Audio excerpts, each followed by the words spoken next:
Picture this. A guy rolls into a shop, car's making a noise like a dying robot.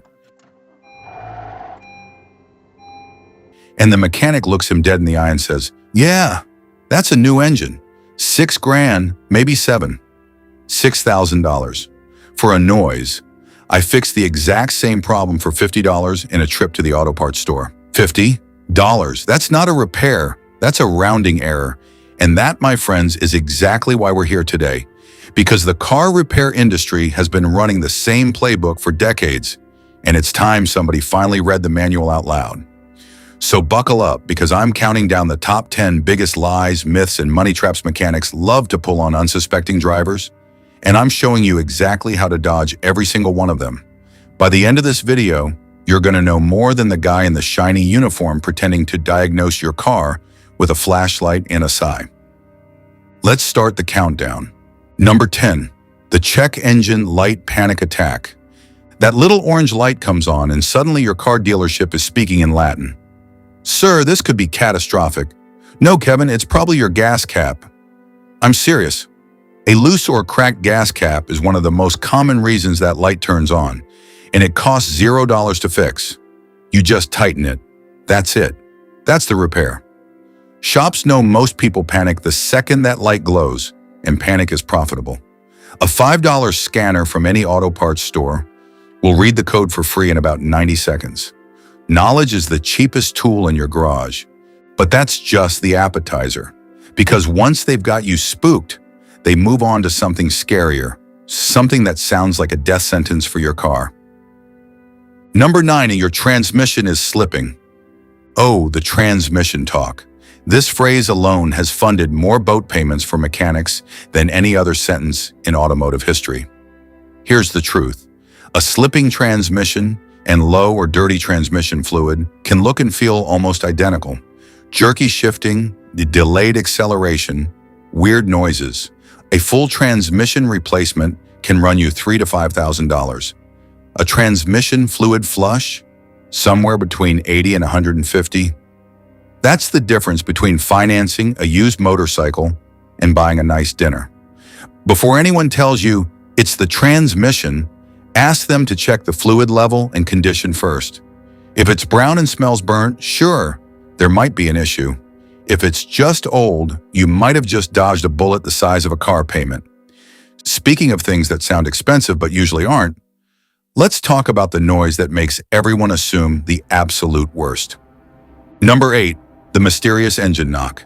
This is basically the horror movie jump scare of car sounds.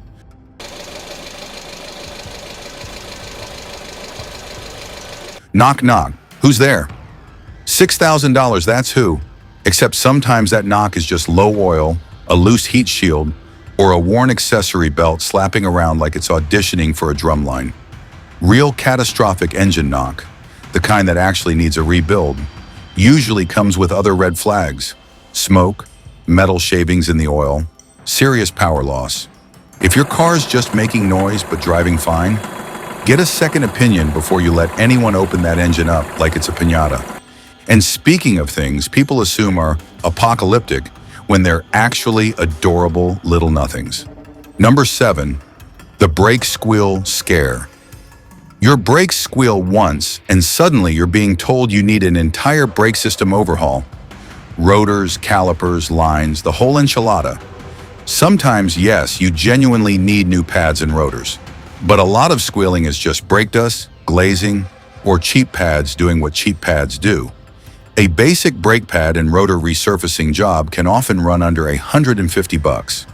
Full system replacements can balloon into the thousands. The lesson here, squealing isn't automatically screaming. Ask specifically what's worn versus what's simply dirty. Now here's where it gets personal, because this next one is basically the reason I started keeping receipts. Number 6, the infamous check your sensors upsell. Modern cars have more sensors than a spy movie, and mechanics know most people have no idea what any of them do. Oxygen sensor, mass airflow sensor, camshaft position sensor. Sounds terrifying, right? Here's the twist. A lot of sensor issues are actually just a dirty sensor that needs cleaning, not replacing. A can of electronics cleaner and 10 minutes of your life can sometimes fix what a shop wants $200 to replace. Before you approve any sensor replacement, ask if cleaning was tried first. If the answer's no, you just found your negotiating leverage.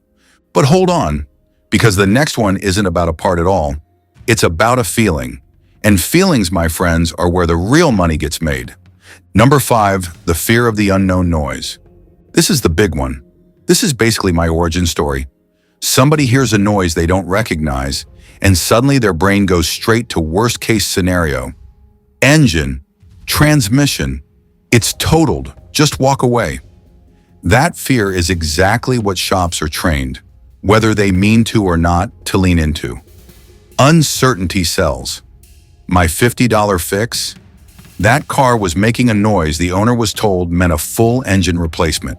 Turned out to be a worn accessory belt tensioner pulley rattling against its bracket. $50 in parts, 20 minutes of labor, done.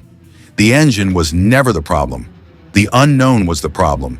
And unknowns are terrifying right up until you shine a light on them. Literally, grab a flashlight and actually look before you agree to anything. Now let's get into the ones that aren't just about money. These are about outright mythology. Buckle up tighter because we're hitting the halfway mark and the myths get juicier. Number 4, you have to change your oil every 3,000 miles. This one's older than bell-bottoms and just as outdated. Most modern engines with synthetic oil can comfortably go 5,000, 7,000, sometimes 10,000 miles between changes. That 3,000-mile rule was practically written for engines from the disco era.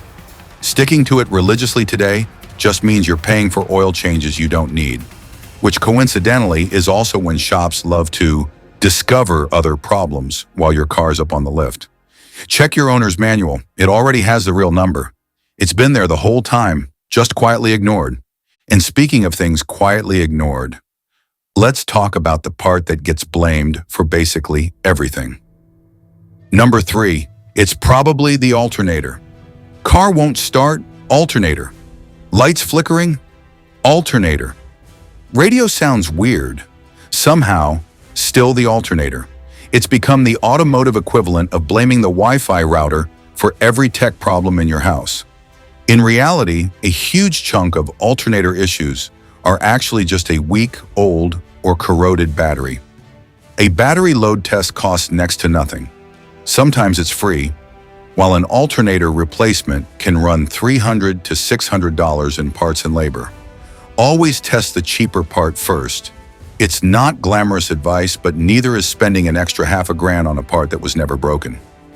We're closing in on the top 2 now, and this next one is the sneakiest of them all, because it doesn't even involve replacing anything. It's about time. Number 2, the preventative maintenance package trap. You bring your car in for one small thing, and you leave with a laminated sheet listing 14 recommended services.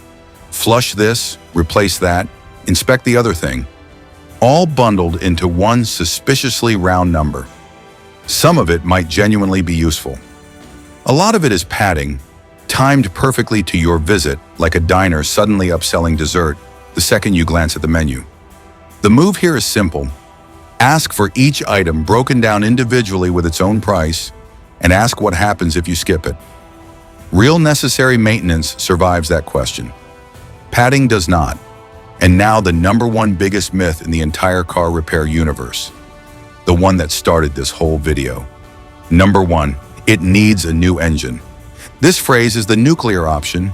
It's designed to make you feel like your car is basically dead and your only choice is a check with a lot of zeros on it. But a full engine failure usually comes with unmistakable signs. Smoke, total loss of power, oil practically gone, or metal fragments turning up where they shouldn't be. A rough-running engine, a weird sound, a rattle on startup. None of those automatically mean replace the whole engine. My $50 fix proved that. The noise that got someone quoted thousands turned out to be one small, cheap, easily replaceable part having a bad day. The engine itself was perfectly fine the entire time. It was never dying, it was just misunderstood. Like most drama in general, honestly.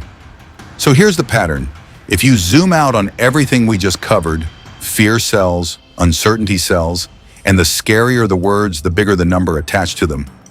Gas cap becomes catastrophe. Belt tensioner becomes new engine. A dirty sensor becomes a $200 mystery. The fix for basically all of it is the same three-step move. Ask what's actually broken versus what's just worn. Ask if the cheaper option was tested first, and get a second opinion before you approve anything with more than 2 zeros in it. That's it. That's the whole cheat code. You don't need a mechanic's license to stop getting played. You just need to know which questions to actually ask. So next time somebody tells you your car needs a new engine, don't reach for your wallet. Reach for a flashlight, a $5 code reader, and this video, because now you know exactly what to check before you believe a single word of it. If this saved you from a panic-priced repair or just made you feel a little smarter walking into a shop, smash that like button, subscribe so you don't miss the next one, and drop a comment telling me the wildest thing a mechanic ever tried to charge you for. I read every single one, and trust me, some of these stories make my $50 fix look boring. Until next time, stay skeptical, stay informed, and keep that engine of yours exactly where it belongs, which is in your car, not in someone else's imagination.